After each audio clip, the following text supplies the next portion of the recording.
Merci. Donc cette intervention a été préparée avec mon camarade Nicolas Daumont-Leroux, qui n'a malheureusement pas pu être présent ce soir. Je vous prie de l'excuser.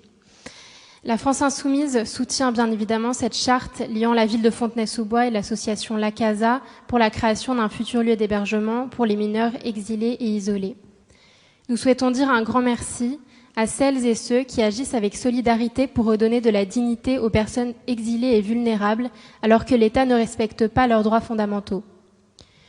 Nous avons toutes et tous été choqués par les scènes de violence gratuites place de la République il y a encore quelques mois. Cet épisode médiatique n'est malheureusement pas un événement isolé. Voilà les situations auxquelles sont confrontées les personnes exilées.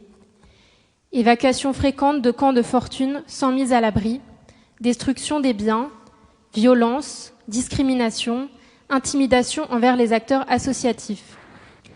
Des associations témoignent par exemple recevoir des amendes pour non-respect du couvre-feu lors de maraudes de nuit dans plusieurs villes françaises, et ce, malgré la présentation de toutes les attestations nécessaires.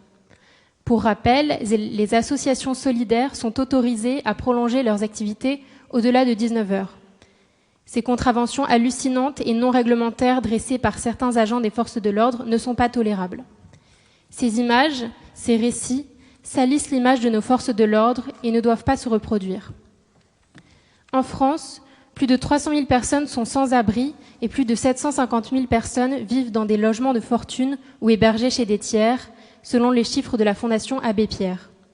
Dans le même temps, l'INSEE a recensé plus de 3 millions de logements vacants, et ce sans compter les bureaux et locaux vides.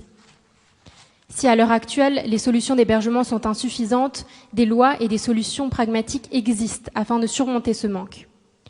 Nous demandons donc à l'État de faire appliquer ces lois et de réquisitionner les logements vides.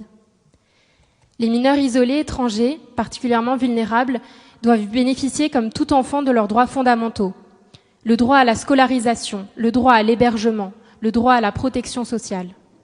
Pour protéger les mineurs isolés, la France Insoumise demande à l'État de supprimer la méthode des tests osseux pour déterminer l'âge des jeunes isolés étrangers, d'augmenter le nombre de classes et les moyens alloués pour les enfants nouvellement arrivés en France, et de prendre en charge, via l'aide sociale à l'enfance, les lycéens isolés étrangers, et ce jusqu'à leurs 21 ans, par la délivrance de contrats jeunes majeurs. Merci encore à la municipalité et à notre élue Sylviane Gauthier, élue à l'accueil et à l'aide à l'intégration, pour leur engagement.